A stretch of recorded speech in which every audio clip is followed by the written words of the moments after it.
येणाऱ्या निवडणुकी संदर्भात आता तुमचं शरद पवार पक्षाचं काय विजन आहे?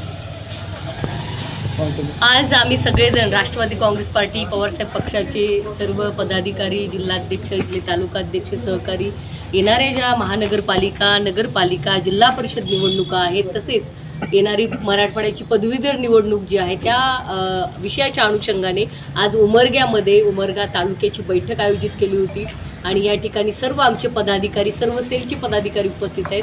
ज्याप्रमाणे आम्ही लोकसभा, विधानसभा एक ताकदीने लढलो, आदरणीय पवार साहेबांच्या नेतृत्वामध्ये यावेळीही सगळ्या आमच्या ज्या स्थानिक स्वराज्य संस्थेच्या निवडणुका आहेत त्या आम्ही ताकदीने लढणार। आमचे सर्व कार्यकर्ते, पदाधिकारी त्यासाठी उत्साही आहेत, कारण आमचा पक्ष जो आहे तो निष्ठावंतांचा पक्ष आहे, सहकार्यांचा आमच्या कष्ट आहे आणि अशा कष्टकरी पदाधिकाऱ्यांनी सर्वांनी ठरवलेलं आहे की येणाऱ्या काळामध्ये आदरणीय पवार साहेबांच्या सूचनेनुसार आपण त्या पद्धतीने काम करायचं आहे। आणि आपल्या सर्वांना माहिती आहे की मराठवाड्यामध्ये आदरणीय पवार साहेबांच्या पक्षाची ज्या पद्धतीने गेले अनेक वर्ष जे काम आहे, जे विधानसभेत असेल, लोकसभेत असेल, विविध क्षेत्रामध्ये असेल, ते अतिशय मोठं आहे। त्यामुळे आमच्या जिल्ह्यामध्ये ऑलरेडी त्यात उमरग्यामध्ये पक्ष बांधणी अत्यंत स्ट्रॉंग आहे। सगळे जिकडे तिकडे गेले, पण आमचे तालुकाध्यक्ष खंबीरपणे आजही रेणके सर असतील, सुरेश सर असतील, SKG असतील, सगळे लोक आमचे पदाधिकारी खमक्या पद्धतीने या तालुक्यामध्ये आमचा पक्ष जोमाने वाढवत आहेत, त्याचा आम्हाला सार्थ अभिमान आहे आणि येणाऱ्या निवडणुकामध्ये निश्चितपणाने आम्हाला घवघवीत यश मिळेल असं मला वाटतं। जिल्हा परिषद, पंचायत समिती, नगर परिषद आणि पदवीधर मतदारसंघामध्ये उमरगा तालुक्यातल्या सर्व सहकार्याबरोबर आज संवाद साधला, सगळ्याच्या भावना जाणून घेतल्या।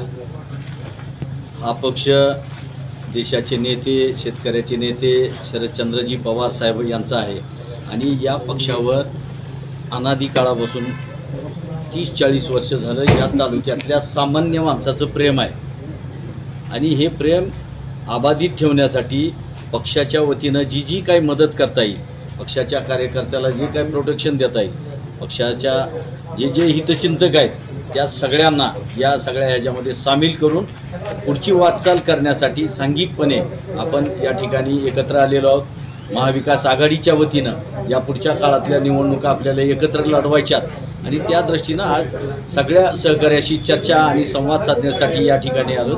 अत्यंत चांगल्या पद्धतीनं सगळ्यांनी आपल्या आपल्या भावना व्यक्त केल्यात। या सगळ्या भावना देशाचे नेते आणि पक्षाचे नेते यांच्या कानी निश्चित घालू आणि इथं महाविकास आघाडीमध्ये जो काही समन्वय पाहिजे त्या समन्वयासाठी निश्चित वरिष्ठाच्या इथल्या कार्यकर्त्याच्या भावना घालू, एवढंच या प्रसंगी।